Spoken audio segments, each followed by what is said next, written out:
Hello everybody, it's the Historical Gamer once again, and today we're returning to Strategic Command World War II, World at War. It is turn 60, I think, unless I've lost count. It is December of 1944, and we're playing our Axis Let's Play series of Strategic Command World at War. We have begun the counteroffensive in Western Europe and have started driving the Americans back toward the sea, and the British and the Canadians as well.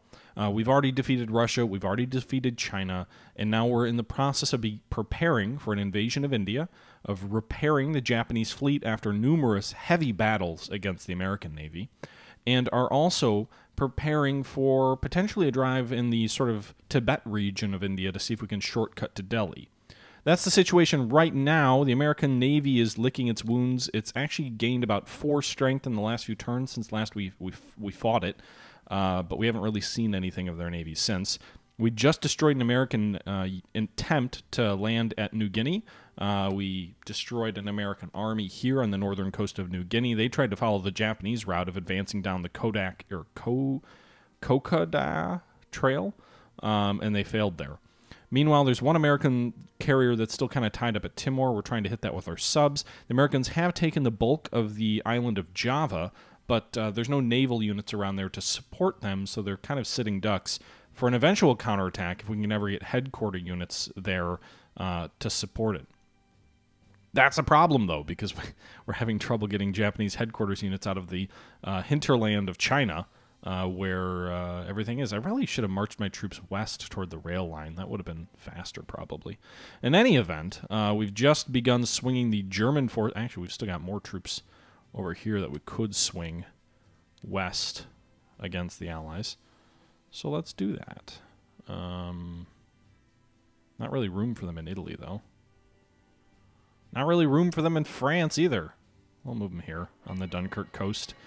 All right, so that'll do that, and let's go ahead and end the turn, and let's jump into 1945, because the December turn's coming up. The Axis liberate Iraq.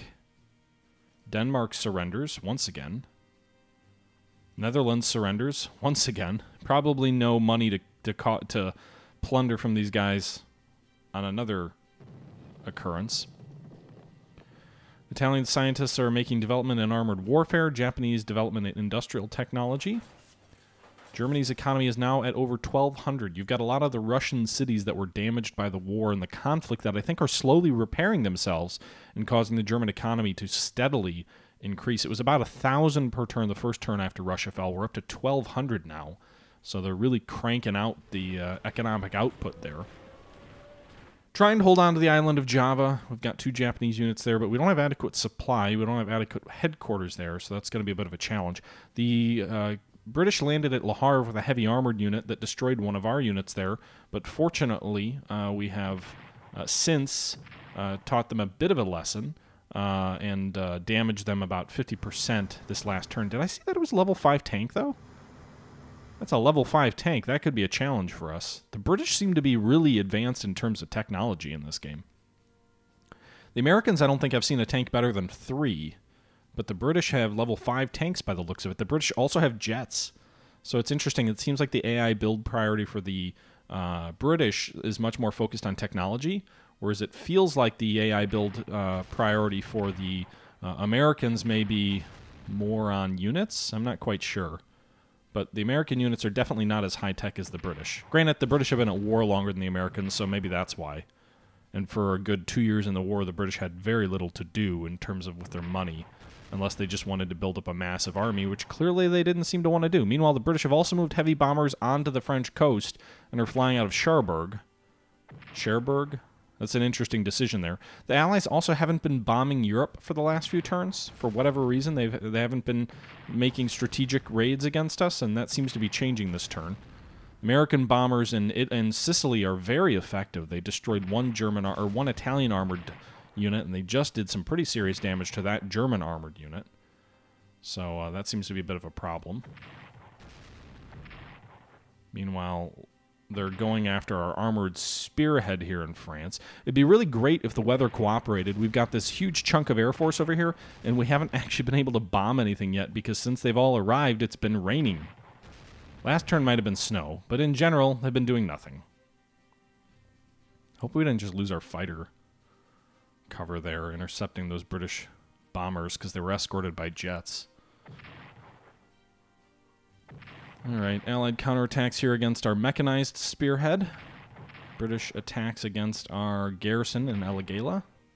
British are attacking out of India into China. You can see that armored unit very heavily damaged. I'd like to pull it out, but we'll see if it survives.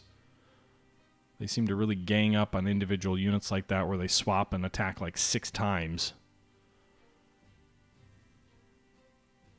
Meanwhile, I'm not really sure about the American supply situation in Italy. It felt like some of the units up here near Bari, when they had reached the peak of their advance, were advancing without headquarters support and were easily destroyed. I don't know if they have a headquarter unit down near Palermo or somewhere on the Sicily coast. But if they don't, those units will probably be sitting ducks. If they do, then it'll be a bit of a tougher fight.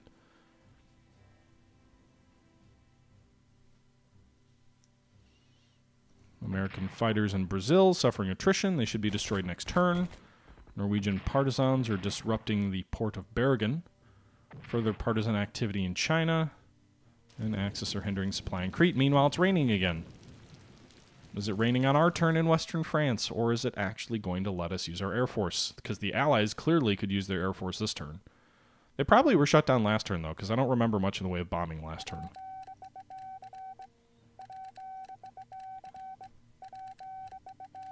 Good turn for intelligence. German anti-aircraft units arriving. Nope. Hey, look at that. Our Air Force is grounded yet again. But of course the Allies got to use their Air Force. Fucking A.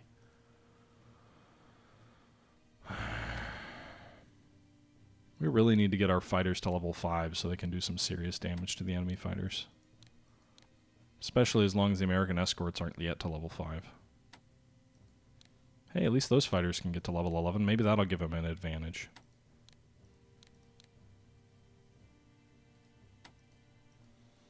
Those guys can't reinforce. These guys could bomb. They're in weather that lets them bomb, but all the Allied units are under cloud cover. All right, we're going to pull this mechanized unit back. We'll attack with that. Oh, come on, Army.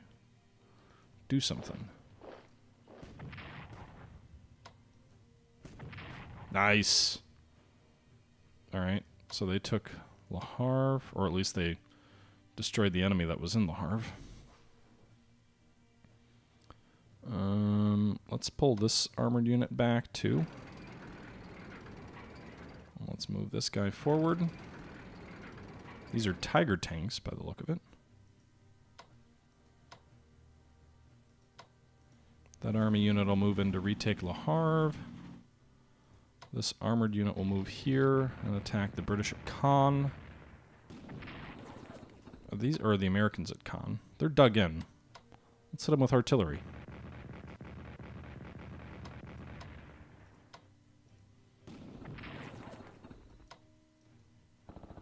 Boom! Alright, we're gonna swap these guys out. Damn. I was hoping we'd finish them. Alright, so that King Tiger just finished the British units in Caen.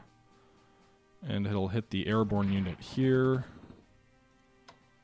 That should open this up for these guys to attack.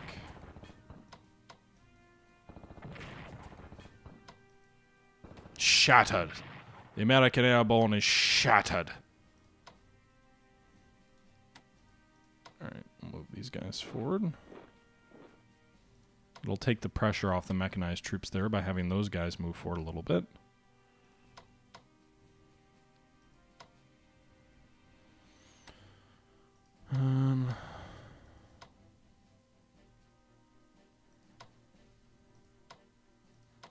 There's a winter movement penalty also, for what it's worth. So you get penalized attacking in the winter months.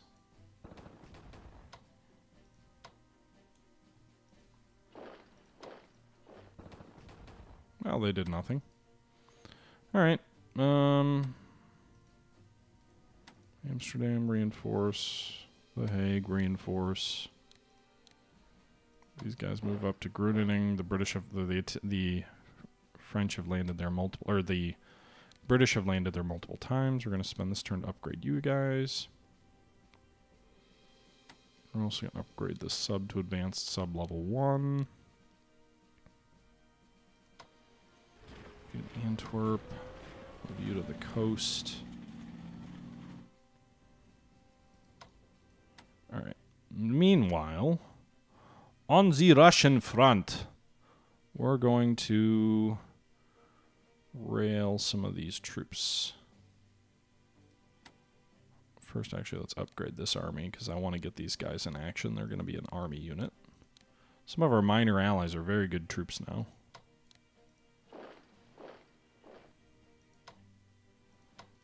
Actually, this Romanian army is very good as well. And I think we have a Romanian headquarters unit somewhere around here. I don't know where, but I know they're somewhere. We'll reinforce these bombers. Upgrade these fighters.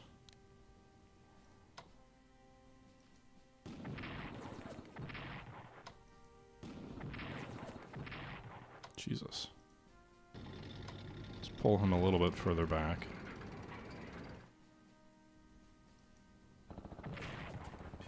Nice. Alright, reinforce him. Okay, so I think that about does it for them. Hopefully they don't destroy this unit with air.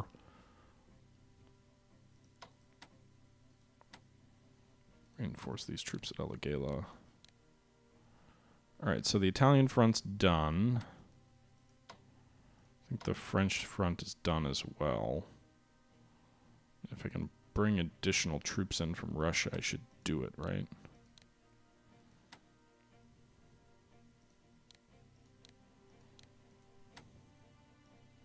But I do want them all to be fully maxed out and everything before I bring them in. I don't want them just to die.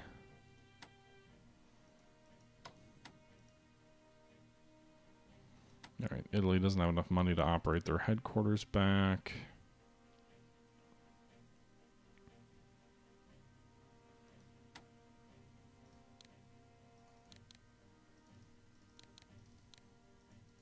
Okay, we'll upgrade that corps. Meanwhile, in Brazil, let's not forget about them. Let's finish off this American fighter unit, which is cut off, so it's gone. They gone.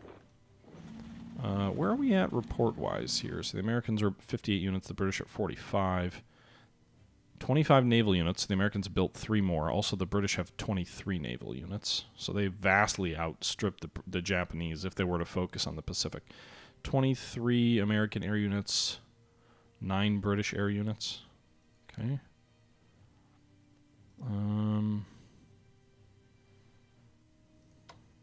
Why is this pocket still not ours? So I don't understand. Like, isn't Baghdad all ours? Why haven't they surrendered yet? Like, I don't... Why is there this secondary supply city at Kuwait? We're just going to pair drop in and take Kuwait.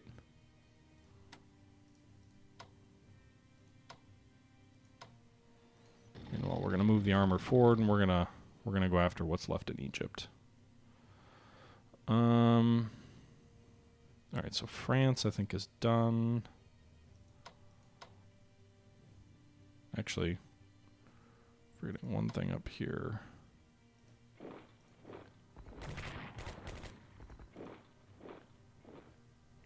Going after a British corps here in northern Norway. And now I think we're done with Germany. I really could use another garrison unit here in Iraq. Is there a rail line that connects them all? There is not. Rail line ends here. Alright, well, we'll move him back into Iraq shortly. And actually, can Germany buy an Iraqi garrison unit? They can. They can buy one of them. So let's do that. It'll take one turn and they'll be ready. So then we can deploy them to the capital there.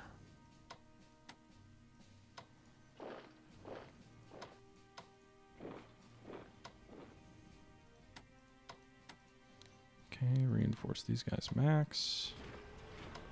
Get these headquarters units moving.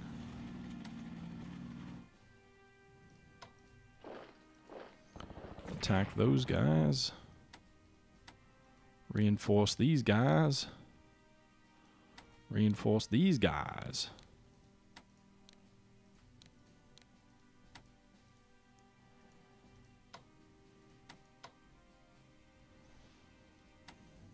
Okay.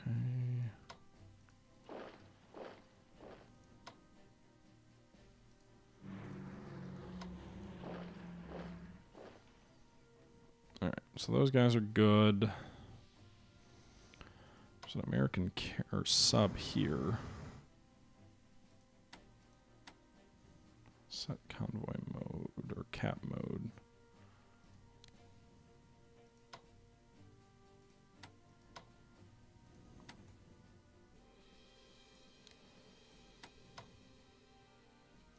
I don't have anything that can knock out American subs, let alone level 2 American subs. Can we... No, we need to pull this sub back. It's not doing any damage there. Alright, these guys can move out of port. They're fully built out. These guys still need to upgrade their fighters, or their naval and long range.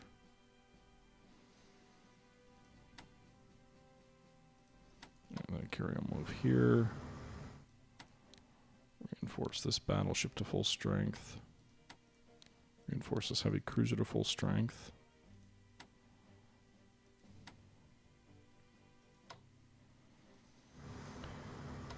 Alright, we'll move them.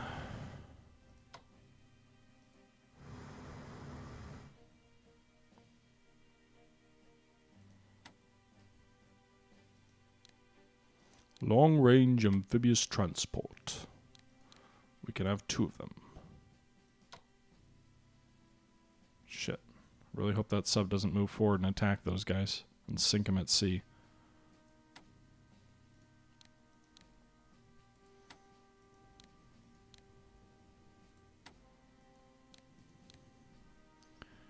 Alright, so we're going to kind of have a multi-phased plan here, I think. We're going to get an amphibious force ashore, and then we're going to bring in transports to reinforce the invasion. That's the objective. That unit there at Port Arthur will be the headquarters unit.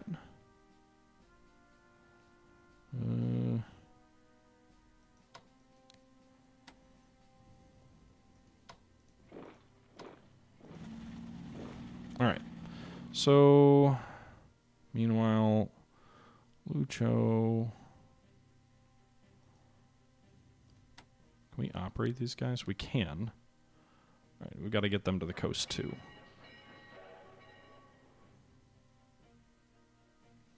That was a headquarter unit here. That was not where there's any partisans. We're going to move him. We're going to move these guys here.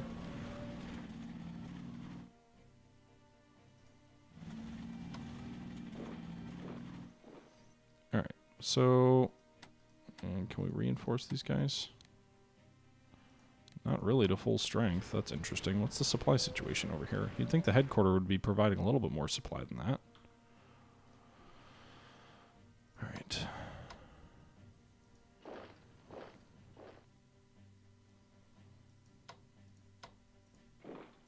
Boom!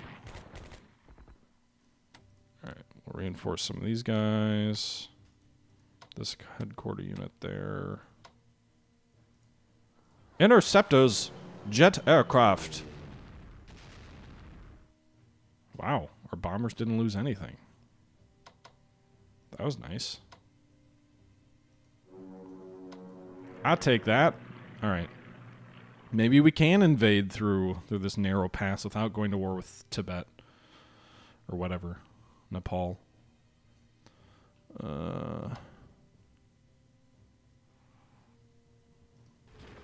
Move them there.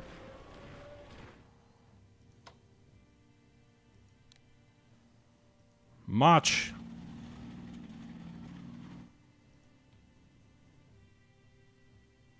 Alright, so I think that does it for Japan as well. Oh shit. American armor? The Americans are reinforcing India to the hilt. You can see American bombers, fighters, armor. They're really sending in the kitchen sink by the look of it. I don't know where they're coming from. That may make taking India a little bit more difficult if the Allies are going to throw those kind of resources behind it. Can Germany research anything? She's maxed out. Well, then we're going to purchase stuff, right? So Persia is ours as well. Problem is we can't have a Persian headquarter. We can have a garrison there.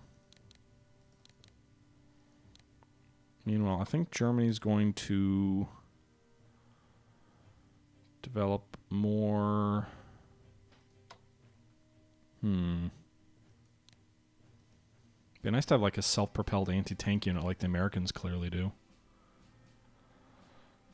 All right, what do we want to do with India?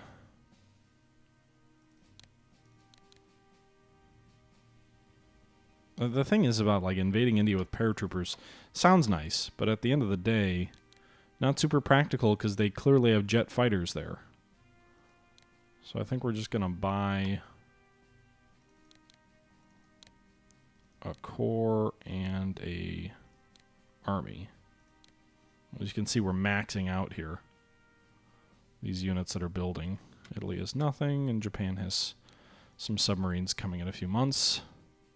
So we've done Italy, we've done France, we've moved what we can out of Russia. Why are these guys? Oh, I totally forgot about them, and they lost casualties too. Damn. Why did these bombers lose casualties? Because they're on a target that got bombed? Move them then. I also didn't do anything. Oh wait, I moved those, so I can't do anything with them. Okay. Be interesting to try and like land, send a few amphibious units across the water and see what we can do. Use our subs to kind of scout it out. I mean, that's the end of the day. That's the point, right?